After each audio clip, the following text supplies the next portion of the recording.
que han crecido. Una cosa que no está reflejada en esta transparencia, pero Jorge nos las representó fuertemente, es la relación que ha tenido este grupo de pioneros también con la industria farmacéutica, el desarrollo de nuevos productos de medicamentos que han cambiado totalmente el panorama, el landscape del trasplante. Uno lo puede decir, por ejemplo, en leucemia mieloide crónica, donde prácticamente una droga, del ser la leucemia que más se trasplantaba, que más donantes necesitaba, ahora actualmente prácticamente no se trasplanta. Y lo que Jorge menciona ahora, pues es impresionante cómo la combinación de todos estos factores, más el trasplante quizá ofrecen esto. El trasplante como tal, yo digo que es una medida brutal, es el último recurso que tenemos para un paciente que de alguna manera va a fallecer, que su sistema inmune o lo que sea no le ha permitido. En esta transparencia también me detengo en un aspecto muy fundamental, que es en el que yo también he incurrido mucho, que es el desarrollo no solamente del concepto del donante autólogo, pero del donante o relacionado y lo que vino a ser el donante no relacionado. La opción de tener una fuente de células madres que antes no existía para darle a aquel paciente que de alguna manera iba a fallecer. Este concepto realmente fue algo que fue un toque angular, una piedra de toque que cambió la historia. Y ese concepto viene por esta mujer, Shirley Nolan. Yo trabajo en un instituto que se llama Anthony Nolan en Inglaterra. Este instituto fue formado por esta mujer, o fue el concepto. El instituto prácticamente de investigación no fue, lo creé yo, pero la caridad, es el charity, que es un registro de donantes no relacionados, lo empezó esta mujer. Esta mujer en 1974 se enteró de que los trabajos de Donald Thomas y algunos otros grupos estaban siendo positivos y permitían, con un trasplante relacionado, proveer fuentes externas de células madres a un paciente y con esto darle la opción de vida. Anthony no tenía ningún hermano, pero ella voló de Australia, era inglesa pero vivía en Australia, voló a Inglaterra, a Londres, y ahí habló con uno de los doctores, James Young, y le dijo a este doctor: no, es imposible, Anthony va a morir. Le dijo ella: no, algo tiene que haber alguien en el mundo que sea idéntico a mi hijo y que pueda ser compatible. Él dijo: bueno, puede ser, pero eso no existe, eso es, ¿dónde lo va a encontrar usted? Y pues ella se fue a las iglesias, a los pubs, a las escuelas. Ella le dijo: ¿cuántos necesito? Y él dijo: no lo sé, 100,000, 200,000 para encontrar a alguien que sea compatible. Pues el que sea, y se fue a todos lados, a los pubs, a los campos militares y todo, y inició una campaña enorme. El concepto de que era posible ser donante, de que dando un poco de muestra se podía hacer tipificación, y estamos hablando de 1974, cuando el concepto de entender la complejidad del sistema de histocompatibilidad era muy limitada, apenas empezaban con conceptos serológicos a tipificar las moléculas de HLA. Simultáneamente, casi al mismo tiempo, en Inglaterra también otro paciente desarrolló una anemia de Fanconi, y era un niño, y en la misma iglesia donde estaba encontraron un donante con muy baja serología y todo esto, y este paciente se trasplantó, y este paciente todavía está vivo, afortunadamente. En el caso de Anthony falleció 8 años después, pero para entonces Shirley Nolan ya había establecido el registro, el primer concepto de donantes, y para ese entonces el registro tenía 80,000 donantes y había proveído 4 de ellos. Actualmente el número de donantes en el mundo es más de 28 millones de donantes, y si ustedes no están registrados en el registro de México con Parte Vida, tienen que hacerlo. Es tan fácil. Tienen que dar un poco de sangre. Incluso nosotros, yo implementé un método que no tengo tiempo de escribir, pero incluso lo hice con un estudiante mexicano, donde dando un poco de saliva, puede uno con el DNA en la saliva hacer, como quien dice, el muestreo, el tapeo de barra, como si fuera un código de barra, que es las moléculas de HLA y la tipificación, y con esto crear el registro. Y ahora tenemos una red mundial, World Marrow Donor Association, que está creada por John Van Rood, uno de los gentes que descubrió el HLA, que se creó también en 1974, casi al mismo tiempo, cuando empezó este concepto para establecer los primeros registros que permitían compaginar diferentes informaciones del trasplante. La Sociedad de European Bone Marrow Transplantation también se creó por John Van Rood y John Goldman.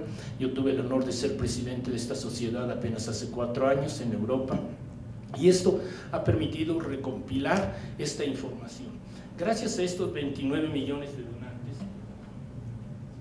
Actualmente en el mundo se han trasplantado más de 1 millón de pacientes. Cuando yo era presidente de la Sociedad de Trasplantes, celebramos esto en el mundo, porque obviamente estos registros están tanto en México como en Brasil, como en China, como en otras partes del mundo. Gente, como les digo, como ustedes, y voy a hablar sobre las características del donante y cuáles son las mejores opciones para ello. Este concepto, obviamente, como les digo, es piedra angular de ello. Y vean el número de trasplantes que se realiza en el mundo prácticamente. Y esto es año por año, y esto es trasplantes fuentes. Esto también viene de World Marrow Donor Association. Esto ni se ha publicado, la conseguí esta transparencia hace 2 semanas en el meeting del World Marrow Donor Association. Y aquí en verde ven que ahora la fuente principal de células madres que se usa para trasplantar pacientes son células movilizadas de donantes. El número de pacientes que se trasplanta con extracción de células madres de médula ósea es más limitado, y esta es otra fuente de células madres de cordón umbilical que está teniendo un cuestionamiento, porque ahora dentro de este grupo también encontramos los haploidénticos y lo que le llamamos el haploidéntico plus, ¿no? Donde uno puede agregar ciclo, y esto quizás sería motivo de discusión, como lo comentamos Jorge ayer. ¿Por qué? ¿Por qué esto funciona?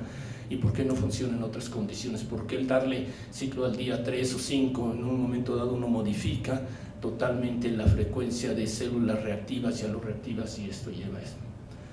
La verdad es que son casi 50 o más de 50 años de trasplantes, de usar donantes, de usar metodologías, de usar drogas, de usar medicamentos que nos han permitido mejorar mucho el trasplante y la sobrevivencia. Y Jorge nos ha dado una faceta muy importante. Como decía él, los pacientes de múltiple mieloma, yo era de esos hematólogos o estudiantes que me tocaban los pacientes porque nadie los quería ver, de esos que tú dices que eran malos, así me tocaban a mí. Cuidar a esos pacientes era terrible, o sea, andarles cambiando sondas, diálisis y fracturas, y sin embargo la frustración, y todavía no hace 10 años, 5 años, esas curvas, como lo mostró él, es la curva, como le llamaban, la pendiente del múltiple mieloma, que era una cascada, no era una curva como en muchas otras leucemias o en otros padecimientos. El paciente que tenía múltiple mieloma, ya sabía uno que eran pocas las opciones que tenía, además una calidad de vida muy pobre sobre todo.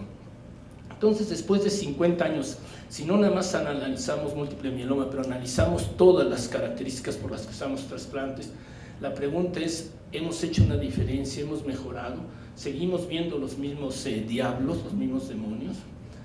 Esta transparencia, a ver si la puedo pasar ya, muestra que si uno pone todos los trasplantes, los resultados, y esto es lo que ve uno cuando va uno a ASH y todo, cuando dice la sobrevivencia global del paciente, trasplantados en mi centro, si yo analizo todas las condiciones, es aproximadamente 50%, 40%. Y estas curvas no se mueven. En años uno ve que estos pacientes siguen estando, la curva siguen así, y uno dice, no, qué depresivo, ¿no? O sea, ¿cómo puedo yo hacer para que esta curva mejore 10%, 15%? Mejor, ya nos habla incluso en algunos pacientes de 80%. Son pacientes muy seleccionados, con un costo extremadamente alto, con una serie de medicamentos y protocolos clínicos bien establecidos, con una serie de... Esas curvas que nos muestra él son ideales, pero la pregunta es, ¿esto pasa día a día en los pacientes de México? ¿Esto pasa en el Seguro Social? Estos pacientes que él nos mostró ahora ya tienen, si yo soy un paciente con múltiple mieloma y tengo registro en el Seguro Social y entro mañana, él me va a dar esa curva de tratamiento, o es un grupo selecto. Esto podría parecer muy depresivo lo que estoy preguntando, sin embargo, hay una respuesta a ella. Si uno ve al paciente con leucemia mieloide crónica, cuando empezó a usarse el imatinib, pues era un grupo muy limitado los que tenían acceso. Eran pacientes que incluso tenían que vender sus carros o sus casas para tener acceso a esto. Y ahora el número de pacientes que tiene este tratamiento casi es convencional, cualquier paciente. La pregunta que podemos tener después de la discusión es, ¿cuáles son los pasos, sobre todo en México, que se tiene que hacer para que cada paciente entre?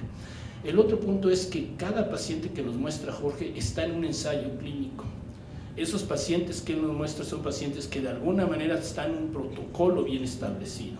Y eso es lo que tenemos que hacer con nuestros pacientes. Eso es lo que se necesita hacer. Incluso en Inglaterra estamos batallando para que cada paciente que se trasplante, para cada paciente que se trate, sea dentro de un ensayo clínico, dentro de un protocolo, y no sea simplemente en un manejo aleatorio o convencional. Pero el hecho es que estas curvas siguen siendo, en cierta forma, las mismas.